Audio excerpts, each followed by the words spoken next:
విద్యా కలశం 10వ తరగతి విద్యార్థులకు ప్రశ్నాపత్రాల విశ్లేషణ. సమగ్ర శిక్ష పాఠశాల విద్యాశాఖ, ఆంధ్రప్రదేశ్ ప్రభుత్వం వారు సమర్పించు రేడియో కార్యక్రమం. పిల్లలు, ఈరోజు మనం అరమార్కు ప్రశ్నలు ఏ విధంగా అడుగుతారు, ఇది మనకి ఈ ప్రశ్నాపత్రంలో కొత్తగా వచ్చిన ప్రశ్నలు కాబట్టి వాటిని చూసి తరువాత చాప్టర్ల వారీగా మనం ఏ విధంగా క్వశ్చన్స్ ఉండబోతున్నాయనేది చూద్దాం. ఈ అరమార్కు ప్రశ్నల్లో మనకి మల్టిపుల్ చాయిస్ క్వశ్చన్స్ అనేవి వస్తాయి. ఆల్రెడీ మీకు మల్టిపుల్ చాయిస్ క్వశ్చన్స్ అనేవి తెలుసు. Find out the element in the 3rd period and 15th group అని A magnesium, B silicon, C phosphorus, D oxygen అని ఈ విధంగా మనకి ఆప్షన్స్ అనేది ఇవ్వటం జరుగుతుంది. అప్పుడు మనం ఫాస్ఫరస్ అనే ఆన్సర్ని మనం ఆన్సర్ చేయడం జరుగుతుంది. అదేవిధంగా మనకి 1 word ఆన్సర్ క్వశ్చన్స్ అనేవి ఉంటాయి. అంటే మనకి ఆన్సరు జస్ట్ ఒక 1 word మాత్రమే ఉంటుంది. What is the image distance in the normal human I అంటే అక్కడ distance between the eye lens and the retina 2.5 centimeters కాబట్టి మనం దాన్ని 2.5 centimetersగా రాయడం జరుగుతుంది. అలాగే assumptions and reason type questions అనేవి ఉంటాయి. అంటే ఒక భావన అనేది మనకి ఇస్తారు, కారణము కూడా ఇస్తారు. అంటే భావన the electronegativity increases from left to right అంటే మనకి రుణ విద్యుదాత్మకత పీరియడ్లో ఎడమ నుంచి కుడికి పెరుగుతుంది.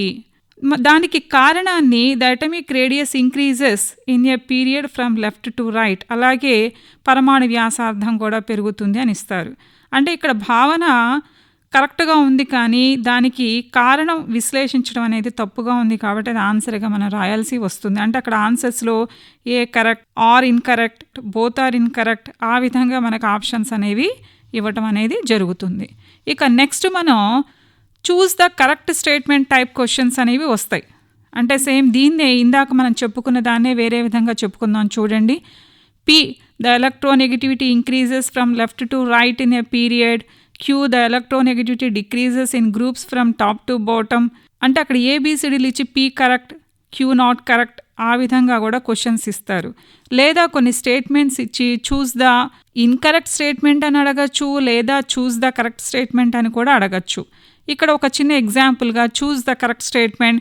Platinum occurs in free state, platinum is a least reactive metal, platinum turns into vapour at లో టెంపరేచర్స్ అలా ఈ విధంగా కొన్ని స్టేట్మెంట్స్ ఇచ్చి ఇన్కరెక్ట్ స్టేట్మెంట్ అడిగారా, కరెక్ట్ స్టేట్మెంట్ అడిగారా అనేది మీరు జాగ్రత్తగా ఫాలో అవ్వాలి.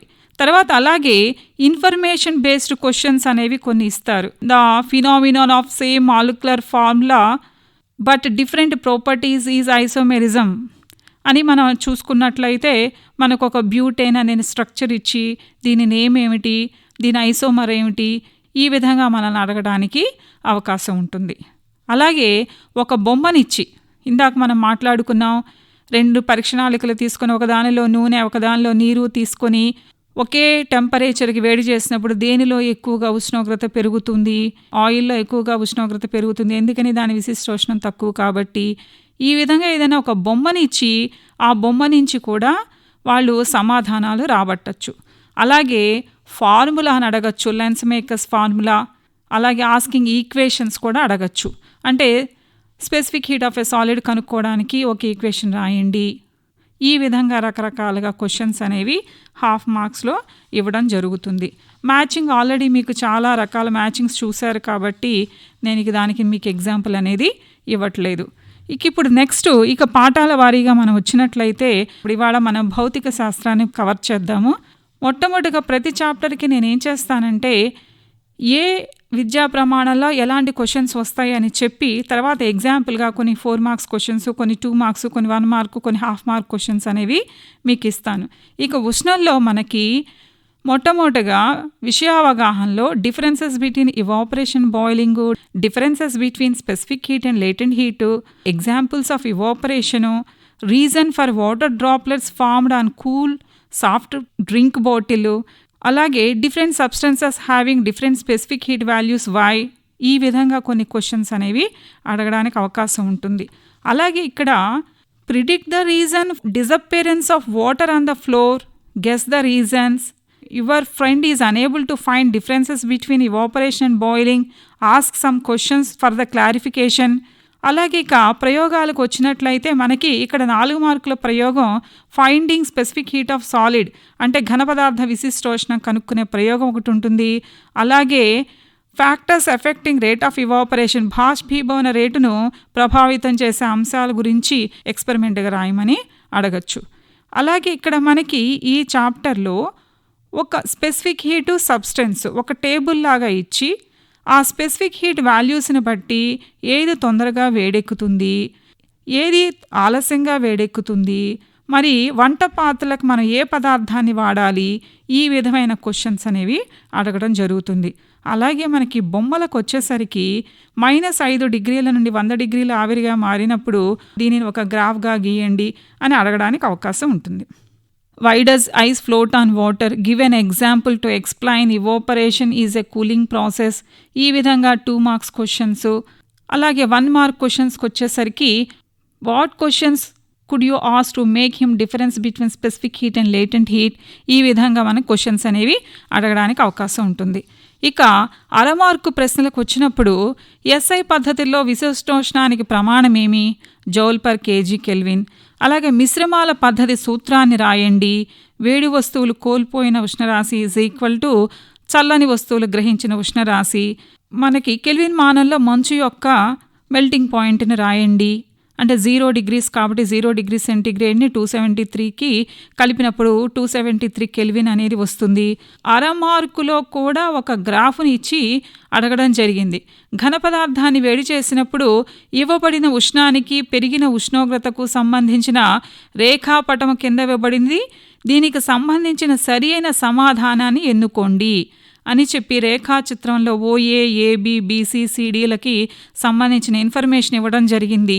ఓఏ అనేది ఘనపదార్థ విశిష్టోష్ణమని, ఏబి అనేది ద్రవీభవన ఉష్ణోగ్రత, బీసీ అనేది ద్రవపదార్థ విశిష్టోష్ణము, సిడి అనేది బాష్పీభవన ఉష్ణోగ్రత అని ఇచ్చి కింద ఏబిసిడీల్లో ఏ 1, బి 2, 3, 4, సి 2, 4, డి 1, 4 ఈ విధంగా మనకి రకరకాలుగా అరమార్కు ప్రశ్నలు అడగడం అనేది జరుగుతుంది. తరువాత భూమిపై ఉండే ఉష్ణ భాండాగారాలని దేనికి పేరు, సముద్రాలు. ఇక 1 మార్కు ప్రశ్నలకు వచ్చినప్పుడు ఉష్ణ బదిలీ జరుగుటకు కావలసిన షరతులు ఏవి అని అడగడానికి అవకాశం ఉంటుంది. 2 పదార్థాల ఉష్ణోగ్రత వ్యత్యాసము, 2 పదార్థాలు ఉష్ణస్పర్శలో ఉండాలి. 2 కండిషన్స్ కూడా మీరు అబ్జర్వ్ చేసి రాయాల్సి వస్తుంది. తర్వాత నెక్స్ట్ 0 డిగ్రీస్ వద్ద ఉన్న 10 గ్రాముల మంచు 60 డిగ్రీల సెంటీగ్రేడ్ వద్ద ఉన్న 10 గ్రాముల నీటికి కలిపిన ఫలిత ఉష్ణోగ్రత ఎంత. స్థితి మార్పు జరిగేటప్పుడు Q = ml, అలాగే ఉష్ణోగ్రతలో వృద్ధి జరిగేటప్పుడు Q = m × S × ΔT సూత్రాన్ని వేసి మనం ఆన్సర్ అనేది రాయాల్సి వస్తూ ఉంటుంది. నీటిపై మంచు తేలుతుంది ఎందుకు, కారణమేమి. నీటి సాంద్రత కన్నా మంచు సాంద్రత తక్కువ అవటం వల్ల ఇలా జరుగుతుంది. సాంద్రీకరణం చెందినప్పుడు పరిసరాల్లో మార్పు ఎలా ఉంటుంది అంటే ఇక్కడ మనకి condensation is a warming process అనే విషయం చెప్పడం కోసం ఇవన్నీ అడిగారు. పరిసరాలు వేడెక్కుతాయి. ఈ విధంగా మనకి క్వశ్చన్స్ అనేవి అరమార్కులో అడగడం అనేది జరుగుతుంది. తర్వాత నెక్స్ట్ చాప్టర్కి వచ్చేసరికి మనకి refraction of light at plane సర్ఫేసెస్లో మొట్టమొదటిగా మనకి విషయ అవగాహనలో formation of mirages, critical angle definition, total internal reflection definition అడగడం అనేది జరుగుతుంది. అలాగే రిఫ్రాక్షన్ జరిగేటప్పుడు ఏ విధమైన పారామీటర్స్ చేంజ్ అవ్వకుండా ఉంటాయి, ఏది చేంజ్ అవ్వదు, ఫ్రీక్వెన్సీ. అలాగే మనకి ప్రశ్నించడం, పరికల్పనలు చేయడంలో కొన్ని ప్రిడిక్ట్ చేయమని అడుగుతారు. Take a bright metal ball and make it black with soot in a candle flame, immerse in water, how does it appear and why. ఈ విధంగా కొన్ని హైపోథసిస్ పరికల్పనలు చేయమని కూడా అడగడానికి అవకాశం ఉంది. Predict some reasons what we can't shoot A swimming fish without practice. అలాగే మనకు ప్రయోగాలకు వచ్చినప్పుడు sin/sin/r కాన్స్టెంట్ అని చెప్పి స్నెల్స్ లా అని వెరిఫై చేయమని ఎక్స్పెరిమెంట్ అడుగుతారు. అలాగే డెన్సర్ మీడియం నుంచి రేరర్ మీడియంకి వెళ్ళినప్పుడు, సాంద్రత యానకంలోంచి విరళ యానకంలోకి కాంతి కిరణం వెళ్ళినప్పుడు angle I is less than angle R అవుతుంది. అది మనం ప్రో సర్కిల్తో చేస్తాం, ఎక్స్పెరిమెంట్ అడగచ్చు. అలాగే టోటల్ ఇంటర్నల్ రిఫ్లెక్షన్ యొక్క కొన్ని యాక్టివిటీస్ రాయమని అడగచ్చు.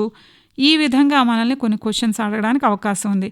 ఇక్కడ ఎక్కువగా మనకి ఒక టేబుల్ ఇచ్చి రిఫ్రాక్టివ్ ఇండెక్స్ విలువలు పదార్థం ఇచ్చి ఏది డెన్సర్ మీడియం, దేనిలో కాంతి చాలా స్లోగా వెళ్తుంది అని చెప్పి ఈ విధంగా క్వశ్చన్స్ అనేవి అడుగుతారు. అంటే దేనిలో అయితే రిఫ్రాక్టివ్ ఇండెక్స్ విలువ ఎక్కువగా ఉంటుందో కాంతి వేగం తక్కువ అనే విషయం మనకు తెలుసు. ఈ విధంగా ఆ రిలేషన్ని మనం ఆపాదించుకుని ఆన్సర్స్ రాయాల్సి వస్తూ ఉంటుంది. అలాగే గ్లాస్ ల్యాబ్లో రిఫ్రాక్షన్ యొక్క బొమ్మని మనకి ఎక్కువగా ఇస్తూ ఉంటారు. ఈ చాప్టర్లో మనకి నిజ జీవిత అన్వయాలు ఎక్కువగా అడుగుతూ ఉంటారు. How do you appreciate the role of Fermat principle in drawing ray diagrams అని కానీ, వై స్టార్స్ ట్వింక్లింగ్ కానీ, why the objects behind fire appears swaying, why diamonds glitters, ఈ విధంగా క్వశ్చన్స్ అనేవి మనకి ఎక్కువగా అడగడం జరుగుతుంది. ఇక 2 మార్క్స్కి వచ్చేసరికి మనకి ఆల్రెడీ నేను చెప్పాను, why do stars appear twinkling అని కానీ, among objects made of glass and diamond which shines more why. అంటే ఇక్కడ మనకి total internal reflections, refraction applications ఇవన్నీ కూడా అడగడం జరుగుతుంది. అలాగే మనకి what is Snell's law, what is mirages, can you take a photo of mirages, define critical angle questions అనేవి అడగడం జరుగుతుంది. ఇక మనము కొన్ని object type questions, half mark questions, 1 mark questions, already మనం 1 మార్క్ క్వశ్చన్స్, 2 మార్క్స్ క్వశ్చన్స్ చూసాము. 2 మార్క్స్కి వచ్చేసరికి మనం ఎక్కువగా how do you appreciate the role of Fermat principle in drawing ray diagrams, ఈ విధంగా మనకి అడగడం అనేది జరుగుతుంది. ఇక హాఫ్ మార్క్ వచ్చేసరికి N12 మరియు N21 సంకేతాలలో భేదం ఏమిటి అంటే N12 is equal to N1/N2, N21 is equal to N2/N1. ఈ విధంగా కాంతి వక్రీభవనం జరిగేటప్పుడు ఏది మారదు, మారనిది ఏది పౌనఃపున్యము. అలాగే మన ఎజంప్షన్ తీసుకున్నట్లయితే కాంతి కిరణం నీటి నుండి గాలిలోకి వెళ్ళేటప్పుడు లంబానికి దూరంగా వంగుతుంది. రీజన్ చూడండమ్మా, కాంతి సాంద్రతర యానకంలో నెమ్మదిగా ప్రయాణిస్తుంది. అందులో 1 ఏ సరైనది, ఆర్ సరైనది కాదు, 2 ఏ సరైనది కాదు, ఆర్ సరైనది, 3 ఆప్షను ఏ ఆర్ 2 సరైనవి.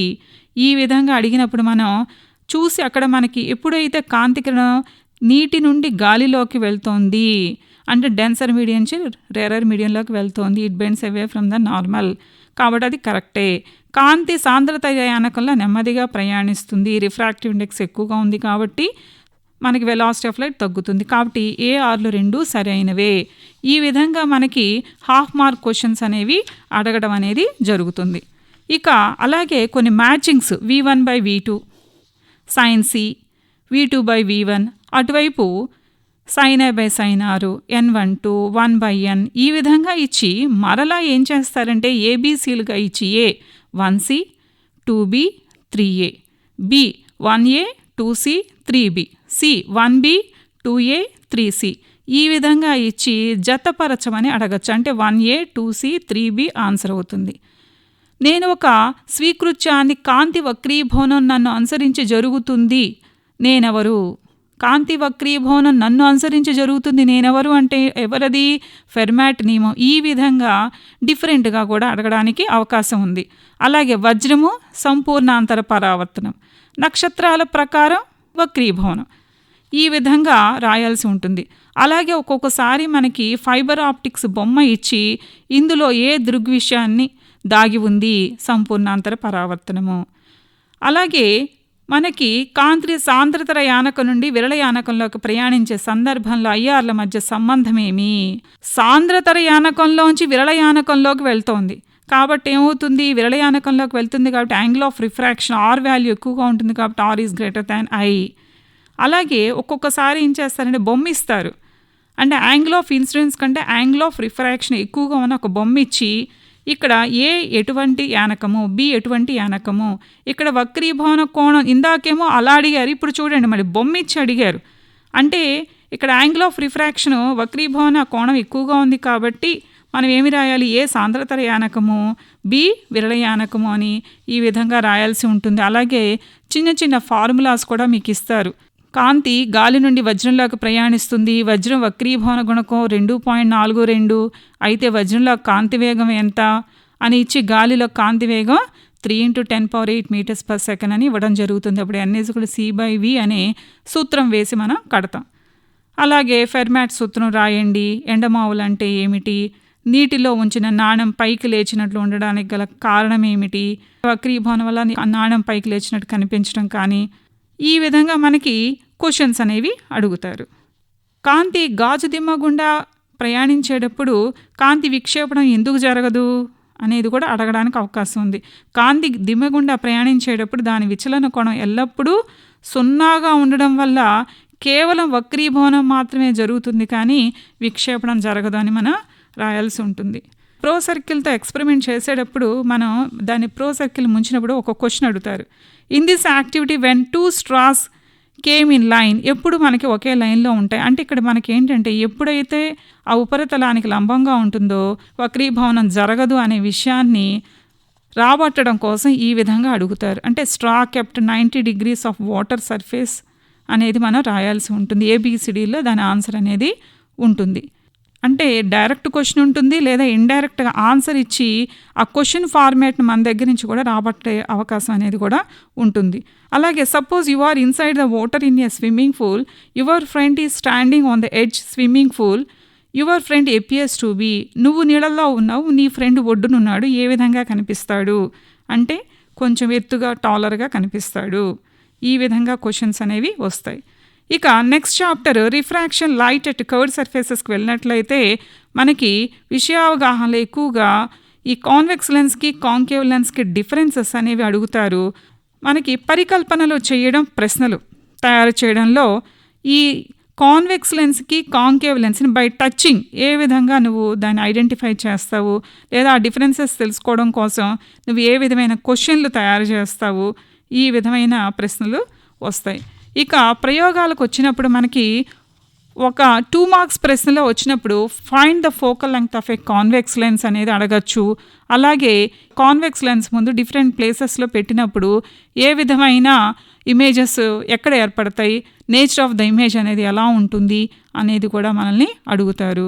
అలాగే ఒక లెన్స్ని ఏ టైప్ ఆఫ్ మీడియంలో పెడితే ఏ విధమైన చేంజెస్ వస్తాయి, అంటే మనకి గాజు కంటే కూడా ఎక్కువ సాంద్రత యానకంలో పెట్టినప్పుడు అది కాన్వెక్స్ లెన్స్ కాంకేవ్ లెన్స్గా బిహేవ్ చేస్తుందని, అలాగే నీటిలో ముంచినప్పుడు ఒక కాన్వెక్స్ లెన్స్ని దాని యొక్క ఫోకల్ లెంగ్త్ పెరుగుతుందని, ఇవి నీకు అర్థమయ్యాయా లేదా అనే విషయాన్ని మీరు పరీక్షించడానికి కొన్ని క్వశ్చన్స్గా అడుగుతారు. UVF విలువలు ఇచ్చి సమాచారణ సేకరణ ఒక ప్రశ్నగా కూడా మిమ్మల్ని అడగడానికి అవకాశం ఉంది. ఎక్కువగా ఈ చాప్టర్లో రే డయాగ్రమ్స్ చాలా ఇంపార్టెంట్. డైరెక్ట్గా ఈ రే డయాగ్రమ్స్ ఇవ్వరు. సమానమైన సైజు గల ప్రతిబింబం ఏర్పడటానికి ఒక కాన్వెక్స్ లెన్స్ ముందు ఆబ్జెక్ట్ని ఎక్కడ పెడతావు, ఇమేజ్ యొక్క నేచర్ ఎలా ఉంటుంది, ఈ విధంగా ఇండైరెక్ట్గా క్వశ్చన్స్ అనేవి అడుగుతారు. అలాగే కాన్వెక్స్ లెన్స్ యొక్క కాంకేవ్ లెన్స్ యొక్క డైలీ లైఫ్ అప్లికేషన్స్ అలాంటివి కూడా ఎక్కువగా అడగడానికి అవకాశం ఉంది.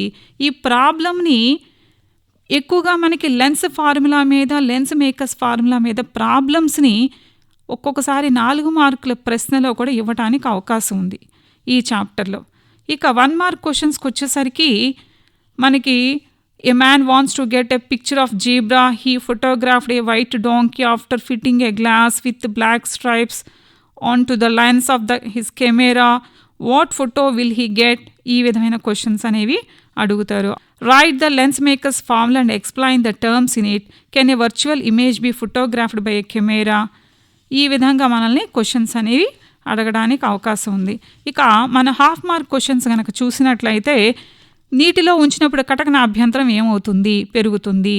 క్రింది వానిలో సరైనది ఏది, కుంభాకార కటకం ఎల్లప్పుడూ మిథ్యా ప్రతిబింబం ఏర్పరుస్తుంది, పుటాకార కటకం ఎల్లప్పుడూ నిజ ప్రతిబింబాన్ని ఏర్పరుస్తుంది, పుటాకార కటకం ఎల్లప్పుడూ మిథ్యా ప్రతిబింబాన్ని ఏర్పరుస్తుంది, కుంభాకార కటకం ఎల్లప్పుడూ నిజ ప్రతిబింబాన్ని ఏర్పరుస్తుంది. ఈ విధంగా ఆప్షన్స్ ఇచ్చి మనకి పుటాకార కటకం ఎల్లప్పుడూ మిథ్యా ప్రతిబింబాన్ని ఏర్పరుస్తుంది, మన ఆన్సర్ అనేది ఏది సరైనదో ఎంచుకోవాల్సి వస్తూ ఉంటుంది. ఒక్కోసారి సరైనది కానిది కూడా అడిగే అవకాశం అనేది ఉంది. అలాగే వస్తు స్థానం, ప్రతిబింబ స్థానం రెండు ఇచ్చి మ్యాచింగ్ లాగా కూడా అడగడానికి అవకాశం ఉంది. ఇక్కడ ఒక కిరణ చిత్రాన్ని ఇచ్చి పూర్తి చేయమని ఒక 1 mark క్వశ్చన్ లేదా 1/2 mark బొమ్మలు గీయడం, భాగాలు గుర్తించడం ఎకడమిక్ స్టాండర్డ్లో మనకి ఇవ్వడం అనేది జరుగుతుంది. అలాగే ఒక కటకాన్ని తీసుకొని నిలువుగా 2 పదార్థాలతో చేసినప్పుడు ఎన్ని ప్రతిబింబాలు ఏర్పడతాయి, నిలువుగా మీరు ఊహించుకోండి, నిలువుగా మనం చేసినప్పుడు ఎప్పుడు ప్రతిబింబాల సంఖ్య మారదు. అదే మనం అంటే ప్రధానాక్షానికి నేను ఇట్లా చూస్తున్నానమ్మా, మనకి ప్రధానాక్షం గుండా పోయే 2 అదే అడ్డంగా గనక వివిధ పదార్థాలతో చేసినప్పుడు ఎక్కువ ప్రతిబింబాలు ఏర్పడటానికి అవకాశం ఉంటుంది. అలాగే మనకి ఎజంప్షన్ అండ్ రీజన్ కూడా వచ్చినప్పుడు ఇలాంటి క్వశ్చన్స్ ఎక్కువగా అడుగుతూ ఉంటారు. నిటారుగా ఉన్న వస్తువు యొక్క ప్రతిబింబం తలక్రిందులుగా ఉన్నప్పుడు ఆవర్ధనం రుణాత్మకం. ఆవర్ధనం అనగా వస్తు పరిమాణం ప్రతిబింబ పరిమాణాల మధ్య గల నిష్పత్తి అని చెప్పి ఆప్షన్స్ ఎలా ఇచ్చారో చూడండి. ఏఆర్లు 2 సరైనవి, ఏఆర్లు 2 సరైనవి కావు, ఏ సరైనది, ఆర్ సరైనది కాదు, ఏ సరైనది కాదు, ఆర్ సరైనది, ఏఆర్లు 2 సరైనవి కావు అని మనం సమాధానం రాయాల్సి ఉంటుంది. కుంభాకార కటకం యొక్క 2 ఉపయోగాలు రాయండి. ప్రొజెక్టర్లో వాడతారు, కెమెరాలో వాడతారు. ఒక కాంతి కిరణం ప్రధానాక్షం గుండా ప్రయాణిస్తే ఏమి జరుగుతుంది? విచలనం చెందదు.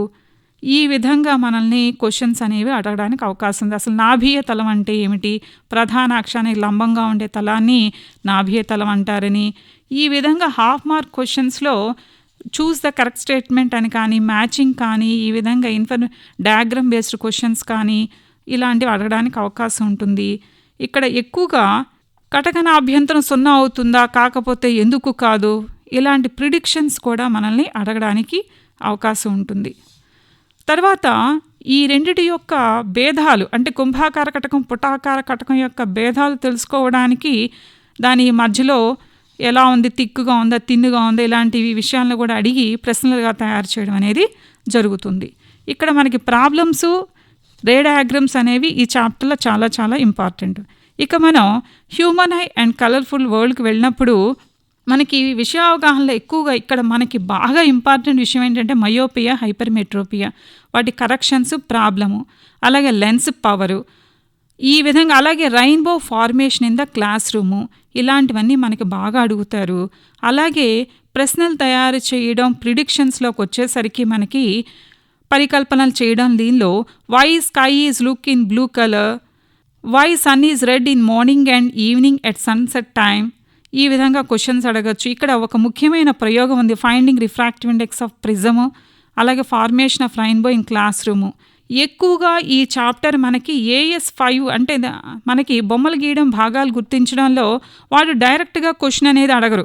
ఒక సురేష్ అనే పిల్లవాడు ఉన్నాడు, చివరి బెంచ్లో కూర్చున్నాడు, కనపట్లేదు, లేకపోతే నేను -2D కటకం వాడాను కాబట్టి అతనికి ఏ విధమైన ఉంది అంటే అన్ని మయోపియాకు సంబంధించిన క్వశ్చన్స్ ఈ విధంగా చెప్పి మనకి అడుగుతారు. డైరెక్ట్గా మయోపియా యొక్క కరెక్షను డయాగ్రామ్ గీయండి, లేకపోతే ప్రాబ్లం యొక్క ఇది రాయండి అని అడగరు. అలాగే how do you appreciate the role of ciliary muscles అనేది కూడా అడగడానికి అవకాశం ఉంటుంది. అలాగే what is the reason for the sun appearance in white colour during noon hours అనే 2 మార్క్స్ క్వశ్చన్స్లో అడగడానికి అవకాశం ఉంటుంది. ఎక్కువగా 1 మార్క్ క్వశ్చన్స్, 4 మార్క్స్ క్వశ్చన్స్ ఎక్కువగా వస్తాయి. 2 మార్క్స్ క్వశ్చన్స్లో blue colour of the sky, reason, ఇవన్నీ కూడా అడుగుతూ ఉంటారు. 1 మార్క్ క్వశ్చన్స్లో what is the least distance of distinct vision, what is its value, what is angle of vision, ఈ విధంగా least distance of distinct vision 25 centimetres అని ఈ విధంగా మనం రాయాల్సి ఉంటుంది. What are the maximum focal length of human eye 2.5 centimetres, define power of the lens 100/f centimetres, what are its units, dioptres. అదేవిధంగా doctor advise to use 2D lens, what is its focal length 50 centimetres, that is 100/50 is equal 2D కాబట్టి మనకి 50 centimetres నా అభ్యంతరంగా మనం చెప్పాల్సి వస్తూ ఉంటుంది. What is accommodation of lens, what is the role of rods and cones in human eye. ఈ విధంగా మనకి 1 మార్క్ క్వశ్చన్స్ అనేవి మనకి జరుగుతూ ఉంటుంది. ఇక ఆబ్జెక్టివ్ క్వశ్చన్స్ మనం ఆల్రెడీ చూసాము. ఎక్కువగా ఎలక్ట్రిసిటీలో working of battery, law of resistance, electric shock, resistance connected in series and parallel combinations అనేవి ఎక్కువగా అడుగుతూ ఉంటారు. అలాగే why does a bird can't get electric shock when it is sit in electric wire, why filament is made with tungsten, which material is used to make fuses. ఈ విధంగా మన what is overload, మనకి electricity bill కనుక్కోవడానికి ఒక problem అనేది అడుగుతారు. అలాగే VI గ్రాఫ్ను బట్టి ఆల్రెడీ నేను చెప్పాను, VI గ్రాఫ్ను బట్టి ఇది ఏ కండక్టర్ అనేది అడగడానికి అవకాశం ఉంటుంది. అలాగే 1 మార్క్ క్వశ్చన్స్లో మనకి 1 kWh 1 కిలోవాట్ అవర్ విలువ ఎంత, జంక్షన్ నియమాన్ని ఎవరు ప్రతిపాదించారు, తర్వాత విద్యుత్ బల్బును సాధారణంగా ఏ వాయువుతో నింపుతారు, ఈ విధమైన ప్రశ్నలు అనేవి. అలాగే ఇక్కడ ఎక్కువగా ప్రాబ్లమ్స్ అనేవి కూడా ఇస్తూ ఉంటారు.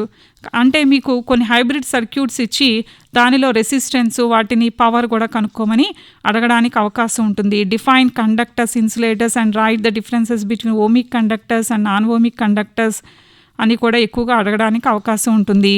ఇక ఎలక్ట్రోమాగ్నెటిక్ ఇండక్షన్కి వచ్చినప్పుడు మనం ఎక్కువగా ఇక్కడ మనకి ఏసీ, డీసీ వీటి యొక్క జనరేటర్ యొక్క డిఫరెన్సెస్ అని మనకు తెలిసి ఉండాలి. Working of DC generator, working of AC generator, అలాగే మోటారు. ఇక్కడ మీకు ఒక స్ట్రైట్ కరెంట్ క్యారింగ్ కండక్టర్ వల్ల మనకి మ్యాగ్నెటిక్ లైన్స్ ఆఫ్ ఫోర్స్ ఎలా ఉంటాయి, ఒక సర్క్యులర్ కరెంట్ క్యారింగ్ కండక్టర్ వల్ల మ్యాగ్నెటిక్ లైన్స్ ఆఫ్ ఫోర్స్ ఎలా ఉంటాయి అనేది మనం తెలుసుకోవాలి. లీనియర్గా మనం కనుక కండక్టర్ని చూసినట్టయితే అవుట్ ఆఫ్ ద పేజ్లో కనుక ఉంటే current magnetic lines of force anti clock wise డైరెక్షన్లో ఉంటాయని, what is meant by electromagnetism, what is meant by magnetic flux, ఈ విధంగా అంటే నార్త్ సౌత్ డైరెక్షన్స్ జాగ్రత్తగా ఒక బార్ మ్యాగ్నెట్ చూసుకుంటూ మనం అప్లై చేసుకోవాలి. Are the magnetic lines of force closed, ఇలాంటి క్వశ్చన్స్ అనేవి ఎక్కువగా అడుగుతూ ఉంటారు. ఇక్కడికి వచ్చేసరికి మనకి కొన్ని గ్రాఫులు ఇచ్చి ఈ గ్రాఫులో ఏ వాహకం ఇది, అలాగే అయస్కాంత క్షేత్రానికి ఎస్ఐ ప్రమాణం ఏంటి టెస్లా, విద్యుత్ గృహోపకరణాల స్విచ్లను ఏ వాహకానికి అనుసంధానం చేస్తారు, ఫేజ్ వైర్ లేదా లైవ్ వైర్, సాలినాయిడ్ లోపల అయస్కాంత క్షేత్రం ఏ విధంగా ఉంటుంది, సమయస్కాంత క్షేత్రము, విద్యుత్ శక్తిని యాంత్రిక శక్తిగా మార్చే పరికరం ఏది, విద్యుత్ motor, AC generator DC generator మధ్య గల భేదం ఏది, స్ప్లిట్ రింగులు. ఇక ఒక మార్కుకు వచ్చేసరికి శాశ్వత అయస్కాంతాల తయారీలో స్టీలు లేదా ఆల్నికో మిశ్రమ లోహాలను ఉపయోగిస్తారు ఎందుకు, డీసీ మోటార్లో స్ప్లిట్ రింగు యొక్క పాత్ర ఏమిటి, ప్రవాహం వలయంలో ఒకే దిశలో ఉండేట్లు స్ప్లిట్ రింగులు చేస్తాయి, ఏసీ డీసీ అంటే ఏమిటి, సాలినాయిడ్ ఉపయోగాలేంటి, దండాయస్కాంతం చుట్టూ విద్యుత్ బలరేఖల యొక్క పటాన్ని గీయండి. ఈ విధంగా క్వశ్చన్స్ అనేవి అడుగుతూ ఉంటారు. మరి మనకి ఇంత తక్కువ సమయంలో మరి అన్ని ప్రశ్నల్ని మనం కవర్ చేయడం కష్టం కాబట్టి వీలైనంత వరకు మరి సమాధానాలు ఎక్కువగా చెప్పడానికి అవకాశం కుదరలేదు. కానీ ప్రశ్నల యొక్క స్వభావం ఎలా ఉంటుంది ప్రతి చాప్టర్లో అనేది కూడా జాగ్రత్తగా ఆలోచించుకొని ఫిజిక్స్ పార్ట్లో ఎక్కువ మార్కులు తెచ్చుకోవడానికి ట్రైఅవుట్ చేయండి. ఈ కార్యక్రమ ప్రాయోజకులు సమగ్ర శిక్ష పాఠశాల విద్యాశాఖ, ఆంధ్రప్రదేశ్ ప్రభుత్వం.